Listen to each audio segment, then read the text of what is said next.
गहरी चर्चा में हम इतिहास और पौराणिक कथाओं के सबसे चर्चित योद्धाओं में से एक के बारे में बात करने वाले हैं, यानी अर्जुन।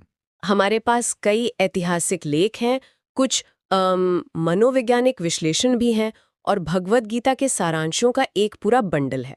हाँ, और हमारा जो मिशन है ना, वो सिर्फ कहानियां दोहराना नहीं है। हम ये समझना चाहते हैं कि वो जो उनकी लेजर शार्प एकाग्रता थी या फिर उनका सबसे बड़ा जो धर्म संकट था, उसके पीछे का असली विज्ञान क्या है। मैं इसे आज थोड़ा डिटेल में समझाती हूँ। बिल्कुल।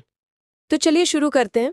हम सब जानते हैं कि पांडवों में जो तीसरे भाई थे अर्जुन, उनका बचपन से बस एक ही लक्ष्य था, सर्वश्रेष्ठ योद्धा बनना। लेकिन स्रोत बताते हैं कि इसके पीछे का मनोवैज्ञानिक कुछ अलग ही था। असल में वो सिर्फ एक लक्ष्य नहीं था, बल्कि वो एक तरह का फ्लो स्टेट। बिल्कुल फ्लो स्टेट। बचपन की वो द्रोणाचार्य वाली परीक्षा तो हम सब ने सुनी है, जहां बाकी सभी शिष्यों को पेड़, आसमान और पत्ते दिख रहे थे, हाँ, और अर्जुन ने कहा था कि मुझे सिर्फ चिड़िया की आंख दिखाई दे रही है। हाँ, लेकिन जो मनोवैज्ञानिक स्रोत है ना, वो इसे एकदम अलग नजरिए से देखते हैं। मतलब ये सिर्फ निशाना लगाने की बात नहीं थी, ये बाहरी शोर को पूरी तरह से म्यूट कर देने की एक असाधारण मानसिक क्षमता थी। मतलब जिसे आज के स्पोर्ट्स साइकोलॉजिस्ट जोन में होना कहते हैं, राइट? जहां इंसान और उसके लक्ष्य के बीच की हर चीज एकदम गायब हो जाती है। एग्जैक्टली। ये एक सुपर पावर की तरह है। और दिलचस्प बात यह कि इतनी बड़ी महारत होने के बावजूद उनके अंदर उस चीज का जरा भी अहंकार नहीं था।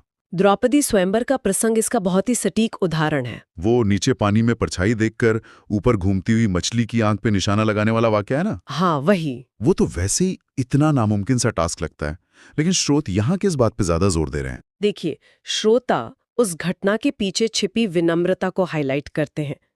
जरा सोचिए, उस हॉल में दुनिया भर के बड़े बड़े राजा अपने पूरे अहंकार के साथ बैठे थे और बार बार नाकाम हो रहे थे। और वहीं अर्जुन, जो असल में सर्वश्रेष्ठ थे, एक साधारण ब्राह्मण के वेश में बिना किसी शोर शराबे के आगे आते हैं। हाँ, और पूरी विनम्रता से गुरुओं को नमन करके लक्ष्य भेद देते हैं। विश्लेषण ये बताता है कि दुनिया का सबसे बड़ा कौशल भी अगर अहंकार से भर जाए तो वो टूट सकता है। अर्जुन की असली ताकत उनका कौशल और विनम्रता का कॉम्बिनेशन था। ये पॉइंट सच में बहुत गहरी बात कहता है।